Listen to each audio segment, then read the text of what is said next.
Lux presents Hollywood. The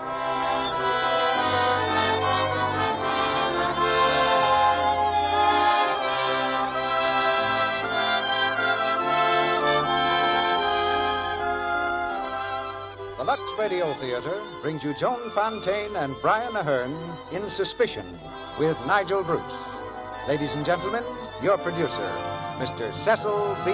DeMille.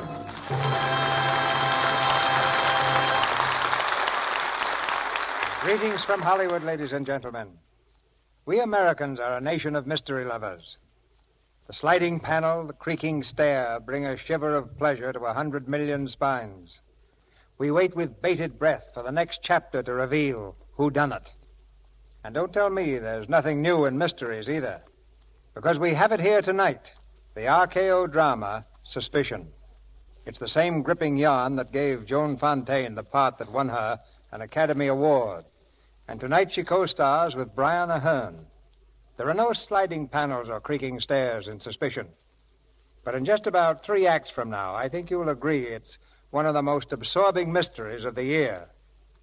2 young people in love with a strange threat hanging over them. These are the ingredients of Suspicion. Shake well and you have an excellent spring tonic. And in the spring, a housewife's fancy usually turns to thoughts of house cleaning. But we got a different slant on the subject the other day from a listener in North Dakota. I don't believe anyone is happier to see spring come than we are up here, she writes. And so it seems like a good time to thank Lux Flakes for bringing us the Lux Radio Theatre. It's our most valued entertainment all winter long. We aren't snowed in all the time, but we don't go very far when the sky is gray. The snow's gone now, and so is that supply of Lux Flakes we acquired last fall. Thanks again for making life on one North Dakota farm a little more cheerful in the months just past. To the lady from Dakota, our best wishes for a pleasant summer. She'll find that Lux Flakes, unlike snowflakes, will be just as welcome in the months to come. Now the curtain for Suspicion, starring Joan Fontaine as Lena and Brian Ahern as Johnny, with Nigel Bruce as Beaky. Let me go! Let me go! You little fool. What's the matter with you? Let me go! Hilltop overlooking the English countryside, the trees bend low before the moaning wind. Smoke-gray clouds weave swiftly across a smoke-gray sky. Against this sky are silhouetted the figures of a man and a woman. The man's arms are about her shoulders. She struggles wildly, fiercely, then breaks away. Again his arms reach out. Her hands are caught and held as in a vice. Now, what did you think I was trying to do? Kill you? Nothing less than murder could justify such a violent self-defense. Why, look at you. Let me go. Oh, I'm beginning to understand. You thought I was going to kiss you, didn't you? Weren't you? Well, of course not. I was merely reaching around you, trying to fix your hair. What's wrong with my hair? I'm glad you asked me that. It would have been extremely discourteous for me to bring the subject up. Are you serious? Of course I'm serious. You always give me the feeling that you're laughing at me. No, I give you my word. Well, what's wrong with my hair? Let me show you. No. Don't back away. I'm not going to hurt you. Now, let me see. Yes, this'll do it. What are you thinking of? A week ago, I'd never even seen you. And now here we are on a Sunday morning missing church while I unbraid your hair. I think you've done enough fooling with my hair. There we are. Have you got a mirror? You look splendid. I must be quite a novelty by contrast to the women you're photographed with in the newspapers. Oh. Well, how do you like your hair? Oh, now, don't screw up your face like that. You look like a monkey. What does your family call you? Monkey face? I have to go now. I'll be late for luncheon. Anyway, if my father saw me come home both late and beautiful, he might have a stroke.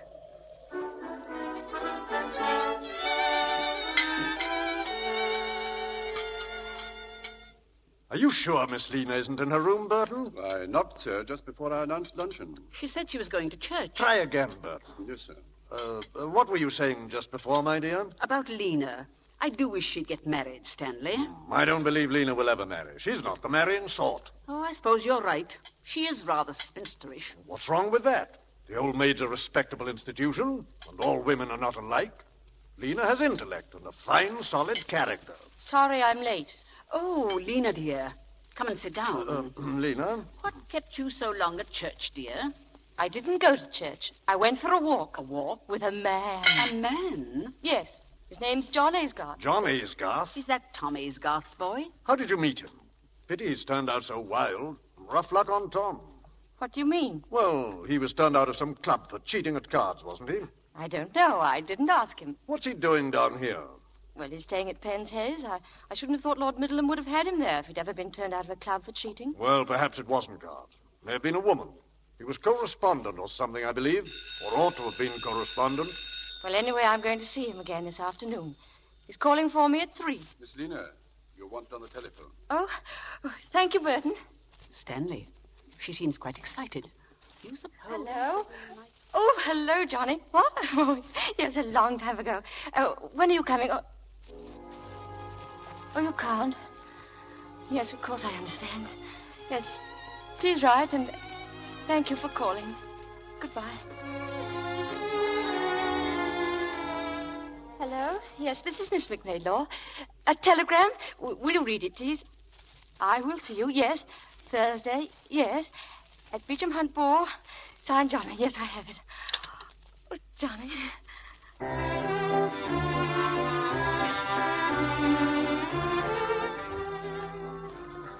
I believe this is our dance, isn't it? Hello, Monkey Face. Hello. Hello, Monkey Face. Hello, Johnny. Come on. We're getting out of here. Oh, but we can't. Oh, of course we can. This way, Monkey Face. Johnny, where are we going? Now then, which is your car? Oh, but this is ridiculous. It's over there. Good. Come on.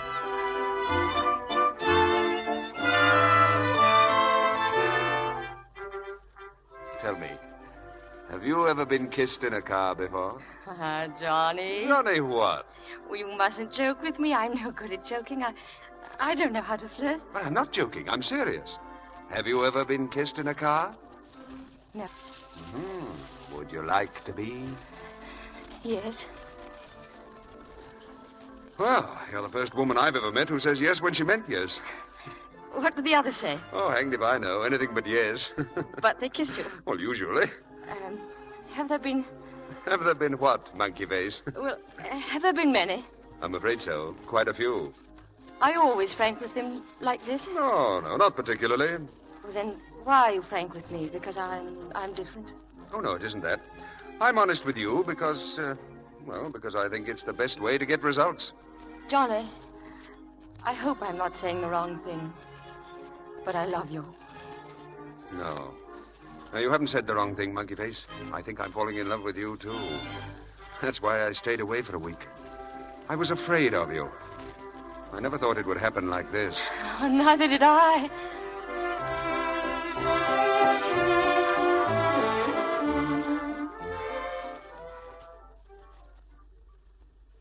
Dear Mother and Father, Johnny and I were married last night. Married? We're off for a month's honeymoon on the continent. Please forgive me. I love him very much.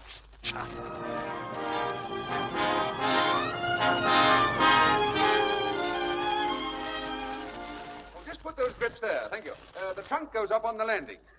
Well, darling, how do you like your new house? Oh, darling. Because if you don't like it, just blame it all on Mr. Bailey here. He rented the house while we were on our honeymoon. Yes, sir. Why, he even decorated the place. Oh, I adore it. Mr. Aysgarth, I shall have to be getting along now, so what shall I do about the bill?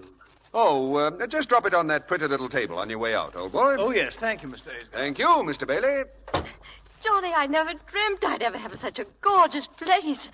Are you sure you can afford it? Here, look. Just press that button there on the phonograph.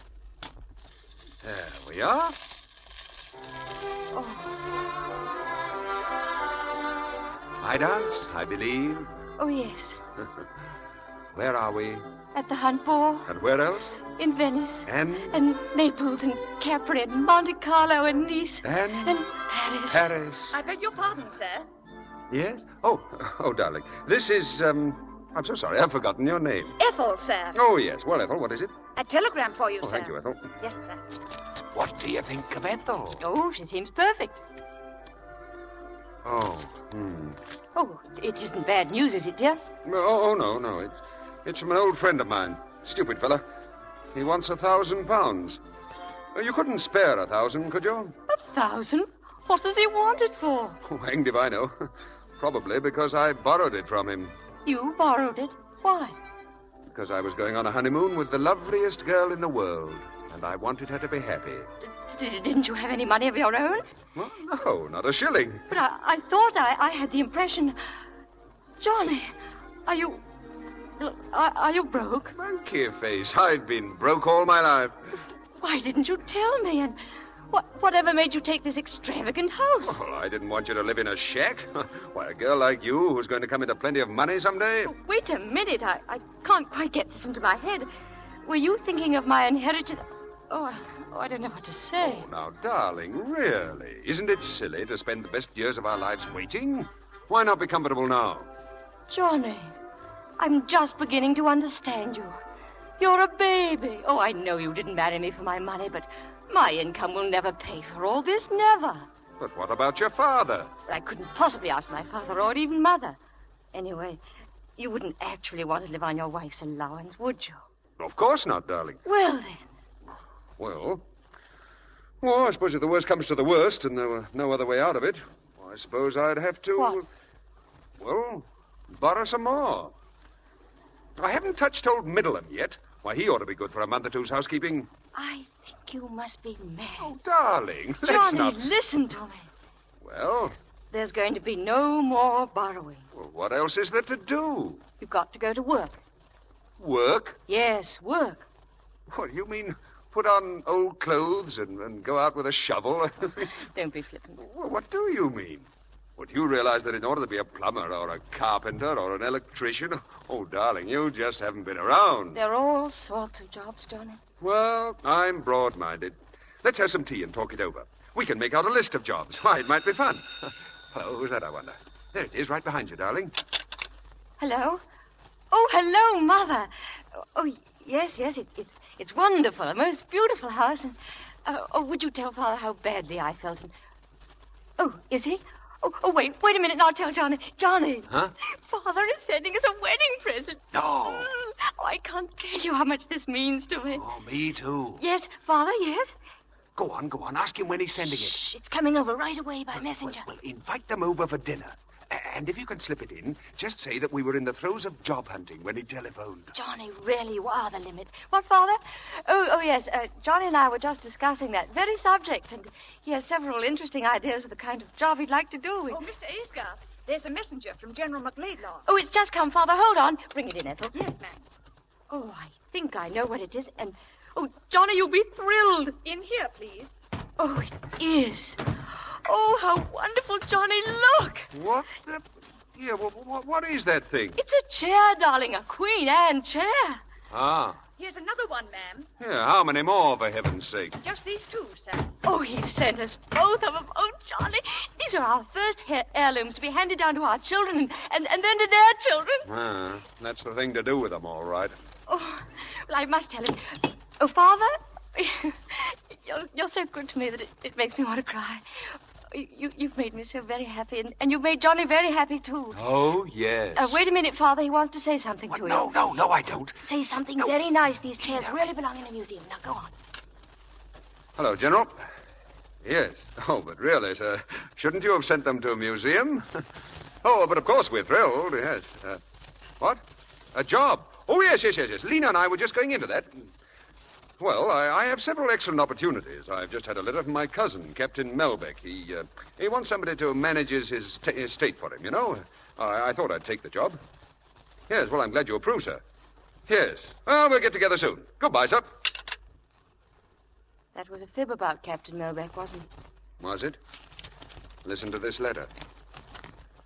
We'll give your idea the fullest consideration. Let me know if you would like to take the job. Yours sincerely, George Melbeck. Did you have this letter all the time? I did. Why didn't you tell me? Because, dear, I never dreamed I'd be using it. Any more than I ever dreamed we'd be receiving these two beautiful chairs.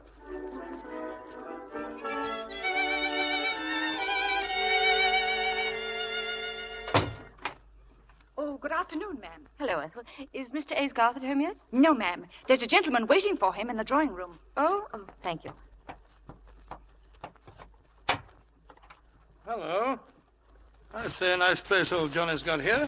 Oh, yes, I'm Beaky Thwaite. You must be old Johnny's wife. Yes, I am. Well, didn't he ever tell you about me? Beaky? Oh, you're Beaky. That's what they used to call me at school. I happened to be driving by. I thought I'd just pop in for a cup of tea. Oh, I've heard so much about you, Mr. Thwaite. Yes, Johnny told me about you, too. I ran into him at Newbury races last week. The races? Oh, put my foot in it as usual, have I? I mean, didn't he tell you? Johnny has a job. He couldn't be at the races. Besides, he's given up betting. Yes, has he? Well, don't you believe it, not Johnny. He's a great lad, he is. You mustn't mind Johnny cutting up. That's what makes him Johnny. Besides, he thinks you're a topper. Won't you sit down, Mr. Thwaite? Oh, I don't see why not. Well, I'm sure Johnny will... Oh. Something wrong? Yes, there were 2 chairs here this morning before I left. Chairs? Disappeared ever? Yes, apparently. Were they expensive? Yes, they were. They were museum pieces. Queen Anne. That Johnny, you've been a test of me. Don't you understand? No, I don't. I'll bet you 20 to 1 that old Johnny sold them. Sold them? What for? For money, of course. Fellow's got to pay his racing debts, hasn't he? You know, those bookie fellas, they don't trust a chap for long. Not a chap like Johnny, that is. I don't believe you. I don't believe a word you're saying. Oh, put my foot in it again, have I? He couldn't have sold them. He wouldn't without asking me. Mrs. A's got the whole whistle? Yes, sir. Here he comes. Now, don't tell him I've said a word. If you want to see Johnny at his very best, you just say something about chairs. Beaky! Johnny! How are you, old bean? Fine. Well. What are you doing here? I just popped in to see you, old boy. Good. Well, how's my little monkey face? Hello, what's the matter, darling? Nothing. Are What? you sure? Your wife seems to be missing some chairs, old boy. Beaky, your pipe's not lit. Here, let me give you a match. Oh, thanks, old boy. About those chairs, old bean. Huh? The missing chairs, old man. What? Oh, yes. Oh, the chairs, yes. Oh, I suppose that American must have come for them this morning. What American? Oh, didn't I tell you, darling? Stupid of me. Well, he dropped by about a week ago, a friend of Melbeck's. Gone, old boy. Well, anyway, he admired the chairs and offered $100 apiece for them. Anyone would take that. I wouldn't. Oh, wouldn't you really, dear? Oh, I'm sorry. That never occurred to me. Why didn't you mention it? I'm sorry, darling. I thought I did. Oh, well, that's all right. If they're gone, they're gone. Yeah, they're gone, all right. Shall we change for dinner? You're an angel. Yeah, hold on a minute. You say that he offered you $100 apiece for them? That's right. Well, let's have a look at the check. Oh, he'll send it along. I'll bet you £10 to a shilling you wouldn't dare let your wife pick up the telephone and ask old Melbeck or whatever his name is if he ever saw this American. Are you implying that my husband is a liar, Mr. Thwaite? Oh, now, monkey face, don't mind Beaky. He's only joking. Well, I prefer jokes on other subjects.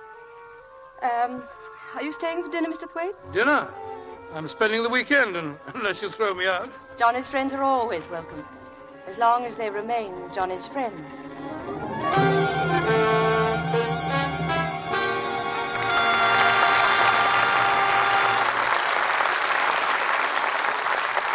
Mr. DeMille presents Act Two of Suspicion, starring Joan Fontaine, Brian Aherne, and Nigel Bruce, in just a moment.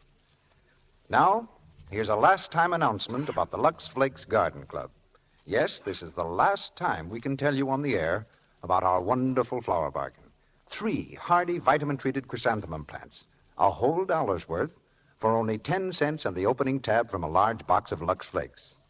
Single and double chrysanthemums, pom-pom and button types, in all their full range of glorious color, are included in our offer. Some will grow as big as 3 or 4 inches across. Plant them now, and from early next fall right up until killing frost time, you'll have armloads of blossoms, dozens from each plant, to cut and arrange indoors at a cost of almost nothing. These Lux Mum plants are all first-quality, well-rooted, field-grown plants. They'll bloom year after year, and one in each set of 3, the feature mum, blooms in a soft, glowing shell pink color that's specially lovely indoors under artificial light.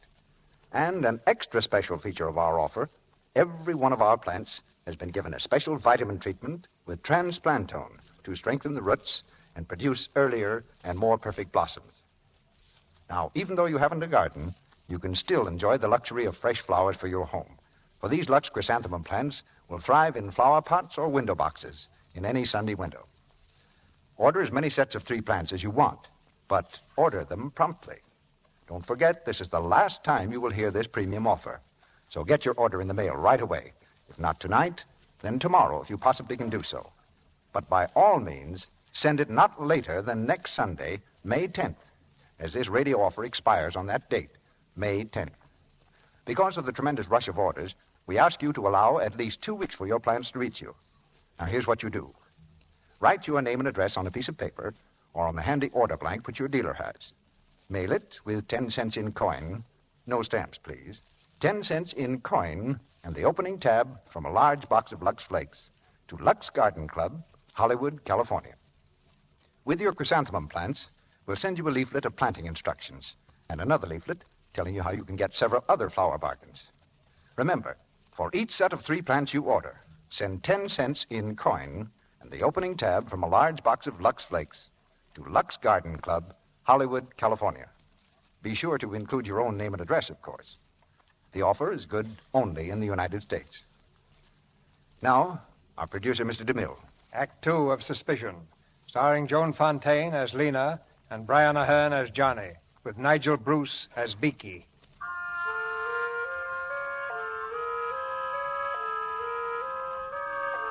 A week has passed, but in Lena's mind, there's still a dim shadow of doubt, a faint, indefinable fear, the dawning of suspicion.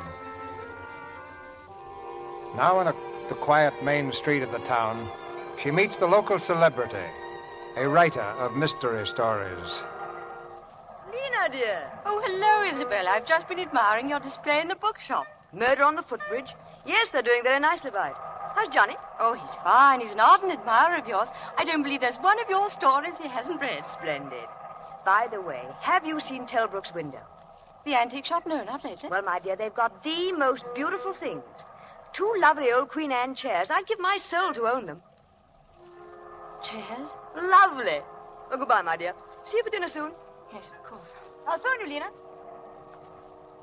The chairs. He said he sold them to an American. He lied to me. Why did he lie to me?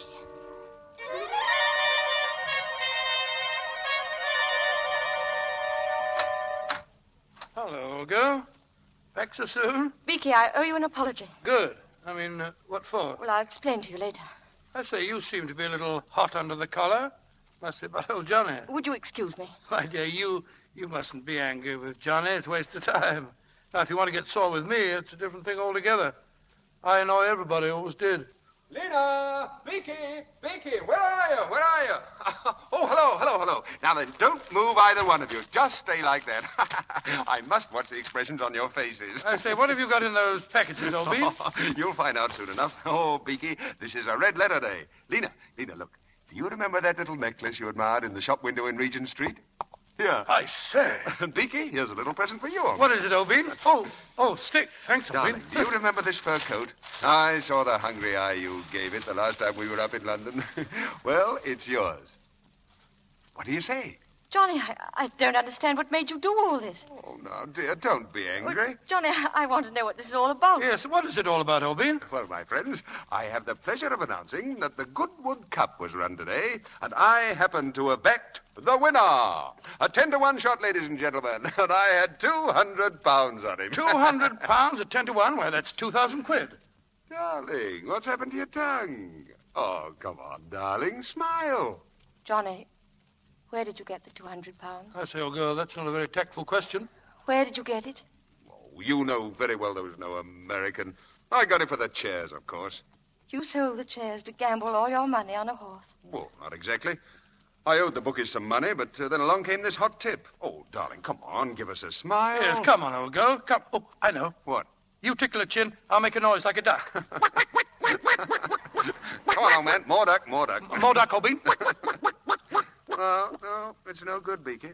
No. Oh, I forgot something. Darling, look at this. It's a receipt from a certain antique shop. Paid in full for a certain pair of chairs. They'll deliver within the hour. Johnny. There, you see? She's smiling. By Julia, so she is. Oh, Johnny, darling. Well done, old Bean. I say, What about celebrating? Oh, trust old Beaky to say the right thing at the right time. Come on, darling, look at me. Are you happy? Yes. Of course she is. Here you are, Lena. This is yours, old girl. Thank you, Beaky. And here's yours, old bean. And now for a toast. Yeah, wait a minute, Beaky. What are you drinking? Brandy? Oh, just this once, old bean? You know that's not good for you. All right. Oh, well, maybe just this once. Oh, thanks, old bean. Monkey Face, I drink to the last bet that will ever be made by Johnny Aysgarth. The last bet, old bean. Well, bottoms up. Beaky. What's the matter with him? Sit down, Beaky, sit down. Here. Johnny, get some water, quick. It won't help. I've seen this happen before. There's nothing much you can do about it. Open his collar, he can't breathe. That's no use, darling. It'll either kill him or it'll go away by itself. Sorry, old bean. One of these days, it'll kill him.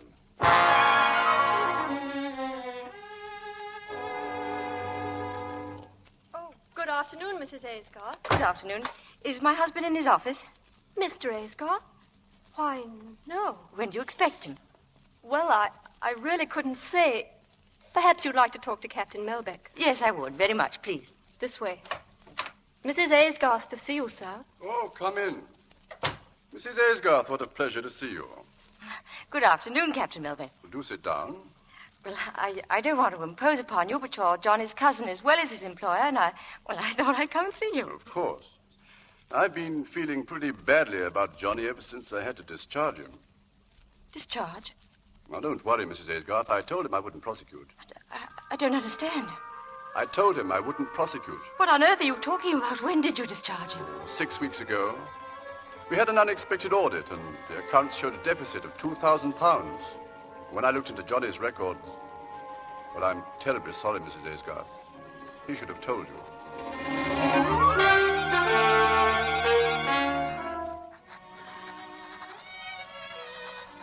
Johnny, I am leaving you. It is very important that we never see each other again. Lena. Yes? Oh, Ethel told me she'd packed your grips. Yes. Oh, then you've heard, eh? Yes, I've heard. I'm so sorry, darling. I'm terribly sorry. This telegram just came from the doctor. It tells how it happened. Telegram? There aren't many details. I deeply regret your father died early this morning from heart failure. Your mother wishes you to come at once. Lena.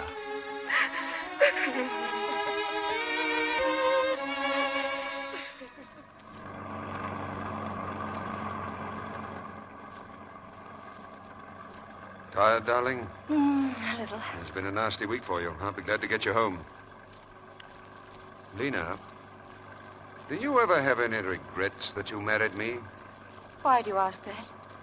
Seems pretty obvious that your father would have left you a lot more than his portrait if you'd been anybody else but Mrs. John Aysgarth. Oh, is that what you meant? You haven't answered my question. What about you? Have you any regrets? Monkey face. Marrying you is the one thing I've never changed my mind about. Do you really mean that, Johnny? Yes, I really mean that. What about you? I couldn't stop loving you if I tried. Have you tried? Yes, once. When? When I found out you'd lost your job with Captain Melbeck.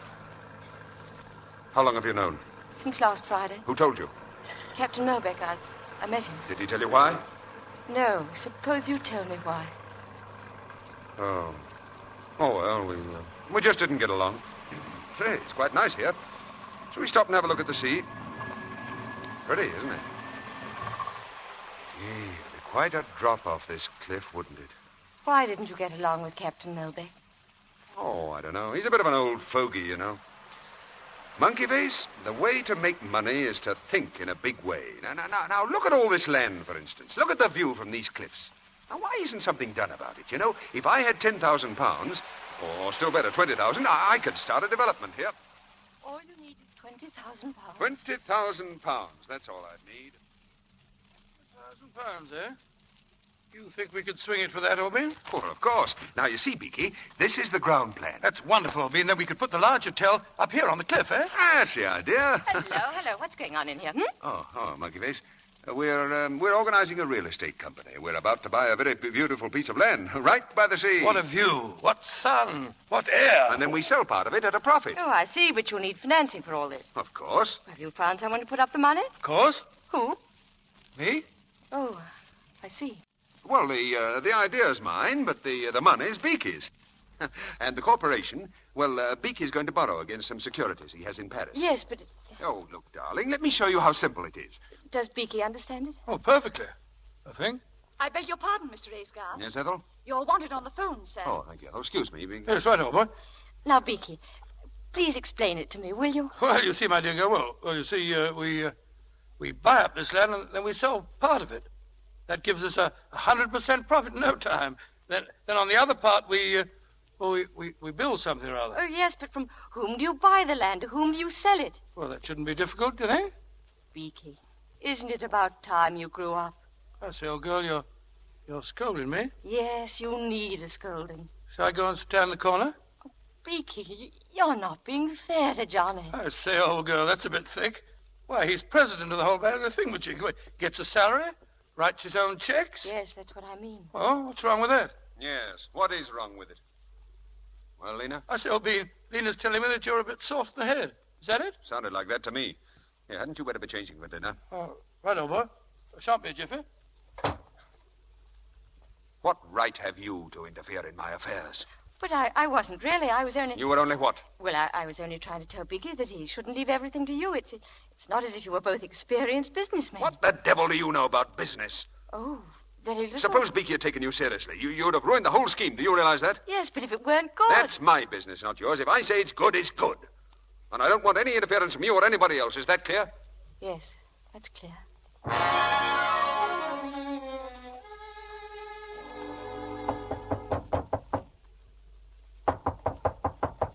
Yes, who is it? Yes, darling? Oh, I thought you might like to know. I'm calling off that real estate plan. Why? What happened? Oh, I don't know. Perhaps the land isn't any good, or perhaps I don't like the idea of risking Beaky's money, or perhaps it's a stiff job, and I'm just too lazy.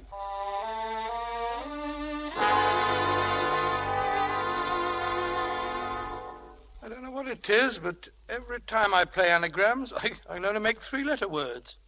D-O-U-B. D-O-U-B is no such word. Try this. D-O-U-B-T. Doubt. Oh, thanks, old girl. I said, Johnny, I don't see why you want to call off this real estate business. It's no good. But the corporation's formed already. The money's been put up in your name, old boy. The deal is off, Beaky. Why do we have to drive all the way up there to look at it? I won't be responsible for calling the scheme off without first proving to you that it's no good. So we're going up to the cliffs early tomorrow morning and take a look. Well, why are you so insistent? Because, as I told you, I won't be responsible. Oh, all right, old boy. What's that you got there, Lena? M-U-D-D-E-R? There's no such word, is there? Try the R instead of the D. M-U-R-D-E-R. Murder. That's more like it. Murder. Okay, Johnny, I don't like going up there in the morning.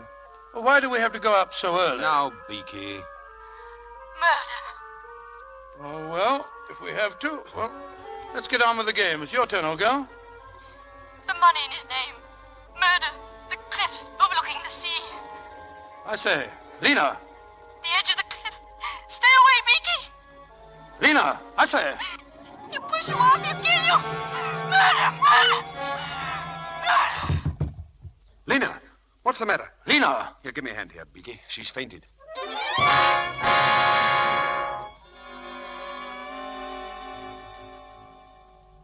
What time did Mr. Aysgarth leave? Why, about 7, ma'am. And Mr. Thwaite went with him? Yes, ma'am. Well, why didn't you wake me? Well, Mr. Aysgarth said not to disturb you. What car did they use? Well, ma'am, What car? Which one? Listen. Oh, that's Mr. Aysgarth now, ma'am. He's back. He's come back. Hello. Morning, Lena. Johnny. You feeling better? Oh, what's the matter? You're as white as a sheet. Where's Beaky? What? Hello, old girl. How you feeling? Oh. Any better? Lena, what is it? Oh, Johnny. Oh, darling, I'm so glad. Well. What is all this? Why, I've only been away a few hours. It seems like 1,000 years. Yeah, seems like that to me, too. Oh, shut up, Beaky. It was nothing. Nothing. I came very near to losing my life. Do you call that nothing? You nearly lost your life. Came very close to it. Oh, let's drop the subject. No, go on, Beaky. I want to hear about it. Well, there we were on the top of the cliff. I was trying to turn my car near the edge. Was Johnny in the car? No. He was a few feet away. Go on. Well, I didn't realize that I was backing the car right towards the edge, but I was. And if old Johnny hadn't taken a flying leap and grabbed the brake, I should be in Kingdom Come by now. Johnny saved your life. Johnny. Oh, I can never tell you how much this means to me. To you, darling? Yes, it means a good bit to me, too. I mean, the old fellow deserves a reward. I say, how about a night out? A spot of celebrating on me, Obin. Very kind of you, Beaky, but don't you have to go to Paris? Paris? Oh, yes, of course, so I do. My security's over there. I got to go over and cancel the arrangements for them.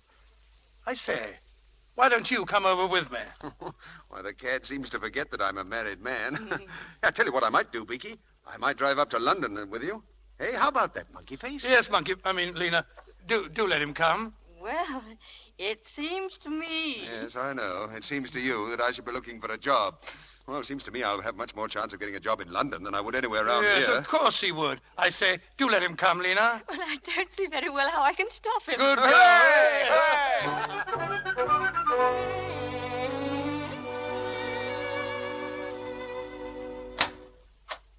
Mrs. Aysgarth. Yes, Ethel? There's an Inspector Hodgson in the hall, ma'am. He wants to speak to Mr. Aysgarth. Show him in, Ethel. Very good, ma'am. Will you come this way, please, sir? Thank you. Mrs. Aysgarth? Yes? My name's Hodgson, Inspector Hodgson from the county police. Oh, how do you do? I understand your husband's not in, ma'am. No, he's been up in London for 2 days. Well, perhaps you might be able to help us. Yes, of course. I believe you know a Mr. Thwaite. Yes, he's a close friend of my husband's. Well, I don't know how to put it quite. Perhaps it would be easier if I showed you this in this afternoon's paper. Right here, ma'am. Englishman found dead. An Englishman met with a mysterious death in a house in Paris. He's believed to be Mr. Gordon Cochrane Thwaite of Beaky. I'm sorry to have to do this, ma'am, but we're making inquiries on behalf of the Paris police. They found some papers on Mr. Thwaite's person which indicated he just formed a corporation with your husband. What do the French police think caused the death? Well, this is a copy of a telegram that we received from Paris.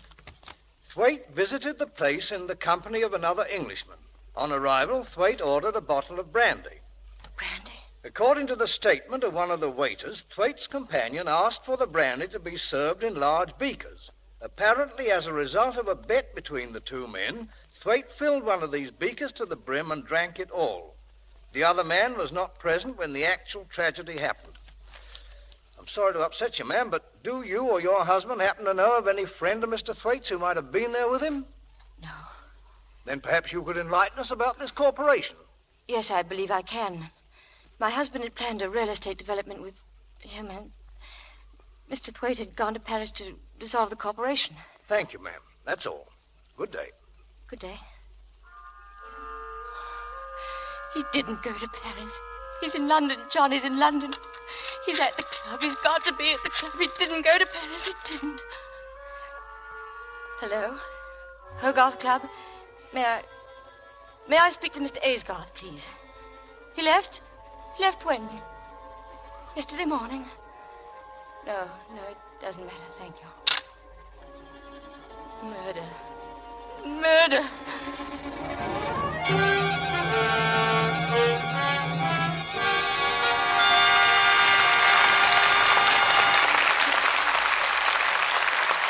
We pause now for station identification. This is the Columbia Broadcasting System.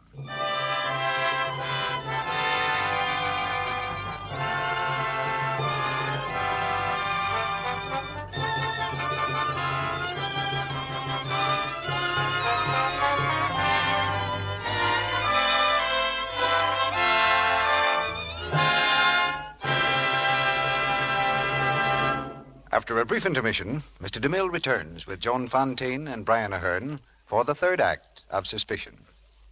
Meantime... Say, Mr. Ruick, do you know how Mother Goose did her dishwashing? Well, it sounds like a gag to me, Sally, but go ahead. Well, it was very easy. She made everyone eat with a spoon. And when they were all through eating, Why, the dish ran away with the spoon. Now, Sally. Why, it was a wonderful system.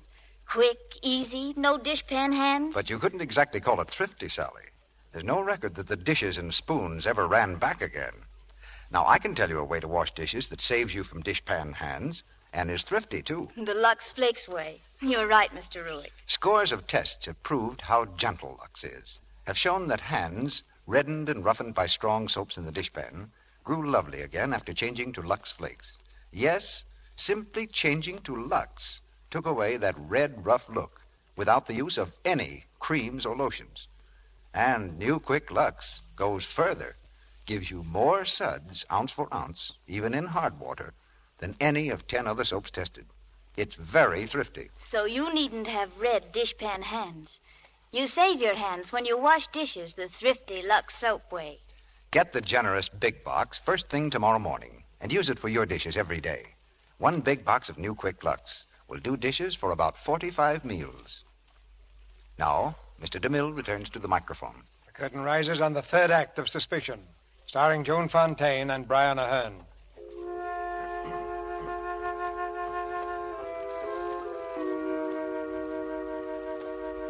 In Lena's mind, the sharp sting of suspicion has given way to the dull, sickening ache of certainty. Certainty that her husband is a murderer. Returning to the house, he stands framed in the doorway, looking at her. She turns toward him with fear in her eyes. You've read about Beaky, have you? I was terribly fond of Beaky. Were you? Yes, I loved that silly, generous, good-hearted fool. Did you? Of course I did. Next to you, I loved him more than anybody in the world. Next to me? Oh, poor monkey face. Here I am thinking only of myself and forgetting about you. You liked him too, didn't you? I liked him very much. The police were here. The police? What did they want? They wanted you to help them. It seems there was an Englishman who made a bet. Yes, I know. The whole story was in the late edition. What else? The inspector wants you to phone him. He thought perhaps you could help identify this Englishman. What did you tell them? Did you mention the corporation? Naturally, I told them Beaky was planning to dissolve it. I wish you'd left all that to me. Hello. Wickstead Police Station, please. What else did you tell them? That's about all. Hello. Hello, Inspector. This is Mr. John Aysgarth. Yes. Yes. Well, I drove up to London with him on Tuesday evening, and we dined at the Savoy. Yes. Well, then I saw him off at Croydon Airport. Oh, no. I stayed in London until this afternoon. At my club.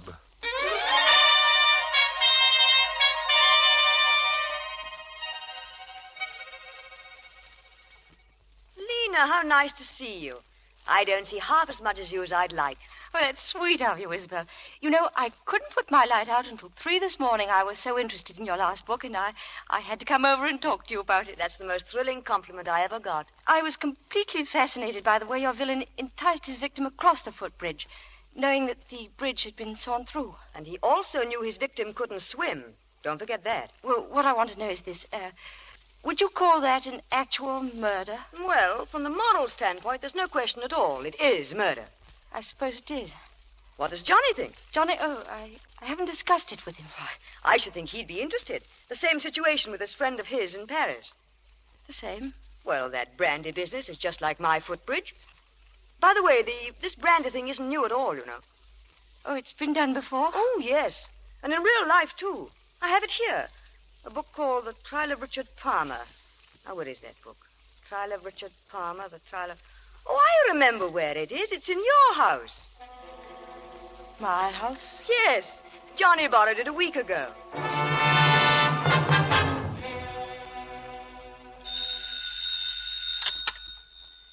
Hello? Hello. May I speak to Mr. Aysgarth, please? He isn't in. This is Mrs. Aysgarth speaking. Oh, well, this is the Guarantor's Life Insurance Company. Yes? Would you tell Mr. Aysgarth that there's been a slight delay in replying to his inquiry? But we've written him fully on the matter, and he should get our letter by first post in the morning.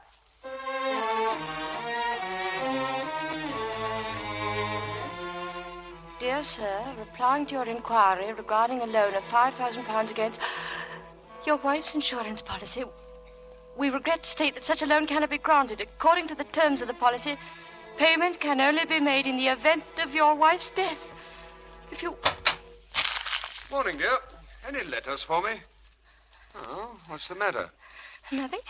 Darling, you're not shivering, are you? I have a bit of a chill. Cold in all this sunshine? My poor little shivering baby. Oh, what are we doing tonight?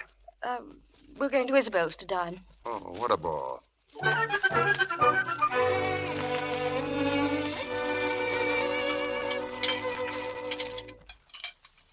Well, let's get back to that new book of yours, Isabel. You mean to tell me that a fellow comes into a room, sits down and starts to strum on the piano, and 2 seconds later he's shot? Is that the idea? Yes. A certain note on the piano was wired to a revolver concealed in the wall paneling. Oh, I don't care much for that, Isabel. You're slipping, old girl. What's wrong with it? Oh, it's too complicated. If you're going to kill somebody, just do it simply. How would you do it simply, Johnny? Oh, I don't know, dear. Just use the most obvious method. For instance? Well, for instance, poison, say arsenic. Arsenic can be traced in the body, of course. But it isn't always. No. This very minute, there are probably hundreds of murderers walking about. Thousands. Johnny, do you suppose those murderers are happy? Oh, I don't know. Why shouldn't they be? Anyway, Isabel, it seems to me that by now somebody would have discovered a poison that can't be traced. What's that? What about it? Isn't there? An untraceable poison? Nonsense. There's no such thing. Isabel, you're hiding something from me.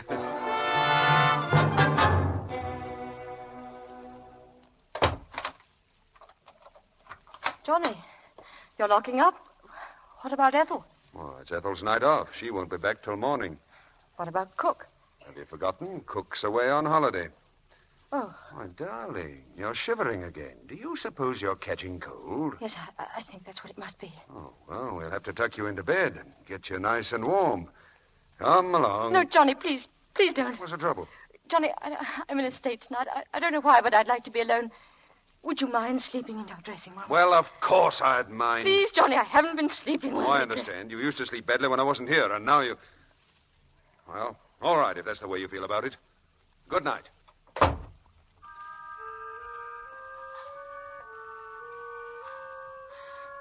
Poison. Arsenic. Poison. Untraceable. In the event of your wife's death. Poison.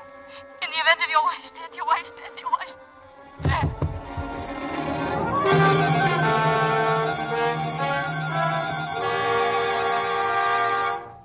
Come on, Lena. Wake up, dear. You feeling better? Yes, Hello, darling. Isabel. I came over this morning. We were quite worried about you, Lena. This morning? Have I been sleeping all day? The doctor gave you a pill, darling. That's all you needed. Rest. Here, I'll run down and tell Ethel to fix something for supper. I'll be right back. He's 1 in a million, that Johnny of yours. Isn't it? I warn you, you'd better get well, because if you leave me alone much longer with him, my career will soon be over. He flirted with you, I suppose. Flirted? Worse than that. He's worming all my secrets out of me. Did you tell him anything today? Did I? Now, honestly, have you ever been able to deny Johnny anything? It was about that poison, wasn't it? Yes, it was. And if he writes a story on that one before I do... Lena, imagine. A substance in daily use everywhere. Anyone can lay his hands on it, and within a minute after taking, the victim's beautifully out of the way. And mind you, it's undetectable after death. Is whatever it is painful? Not in the least. In fact, I should think it would be a most pleasant death.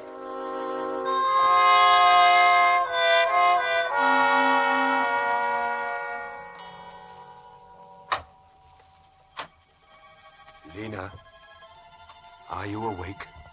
Yes. Oh, I brought you a glass of milk. Here, darling, I'll put it here. Drink it before you go to sleep. Good night, darling.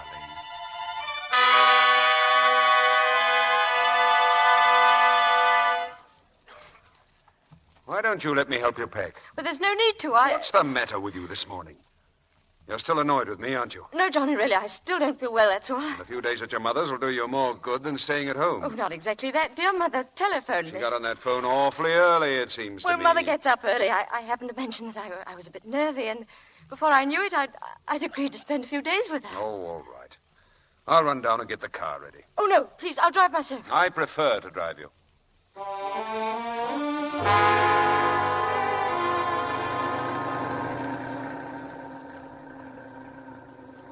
You're going so fast, Johnny. You want to get there, don't you?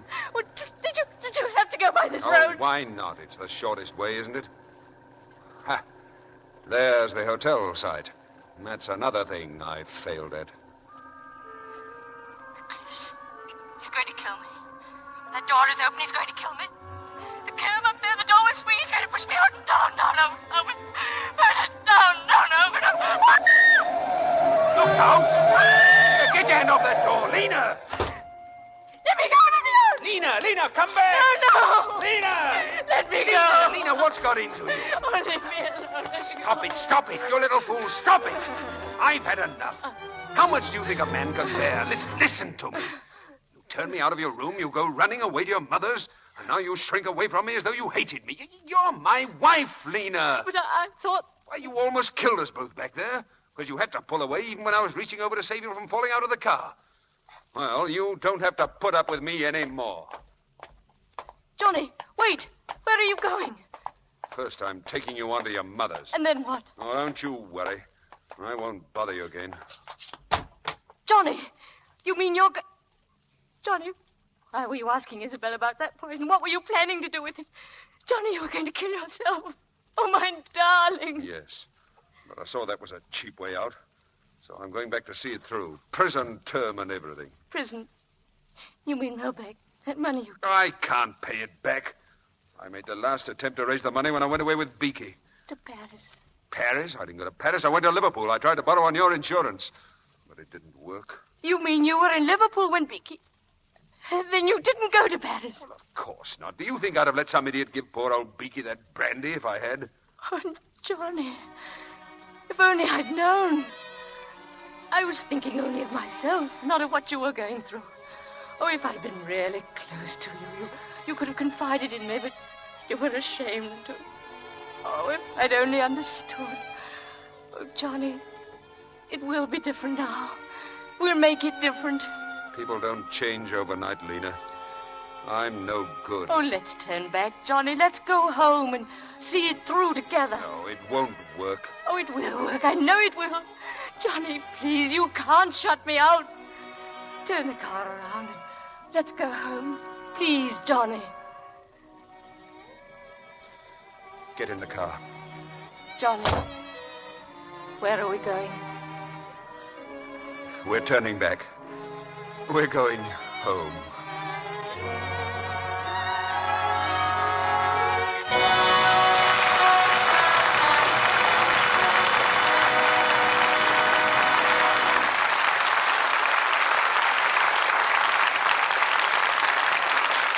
Our stars will return to the microphone in just a moment for a curtain call.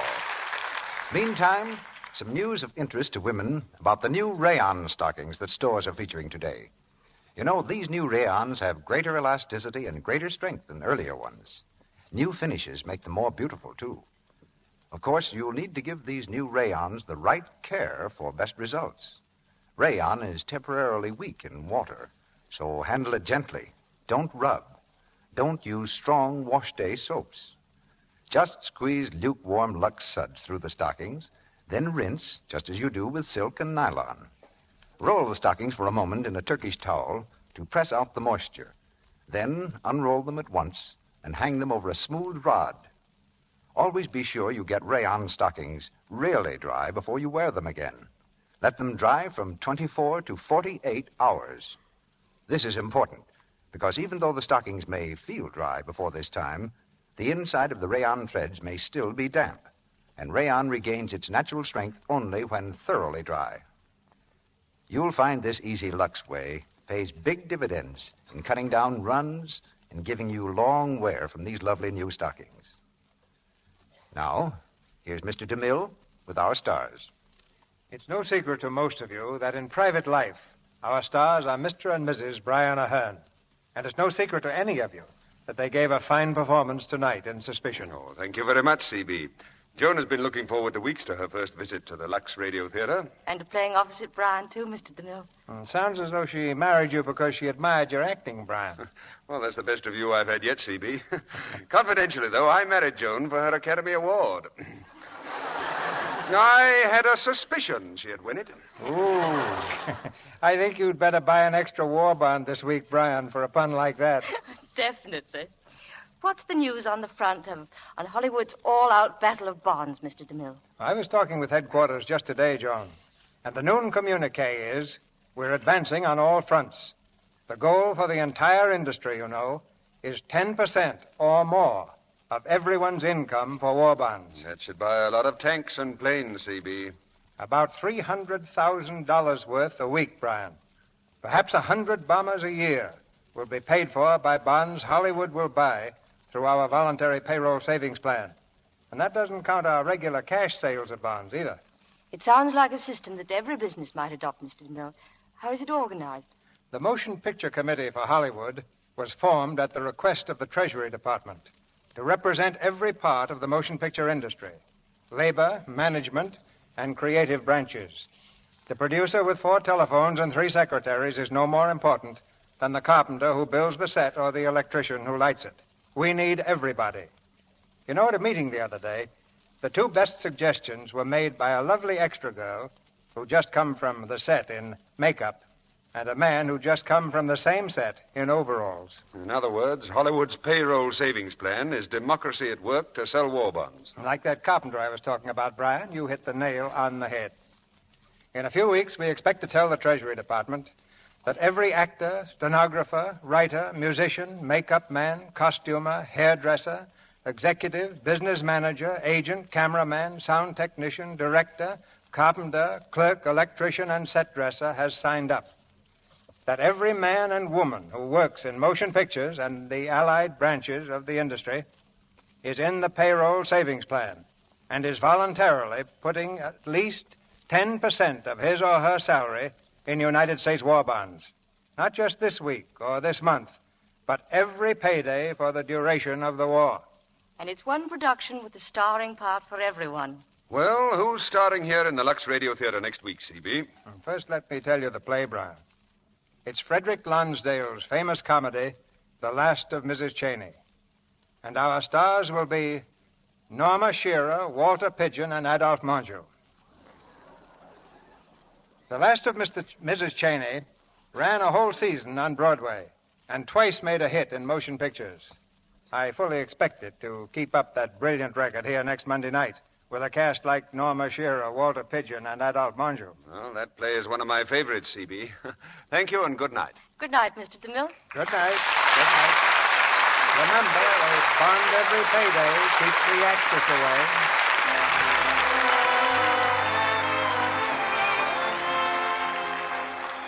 Our sponsors, the makers of Lux Flakes, join me in inviting you to be with us again next Monday night when the Lux Radio Theatre presents Norma Shearer, Walter Pidgeon, and Adolphe Mongeau in The Last of Mrs. Cheney. This is Cecil B. DeMille saying good night to you from Hollywood.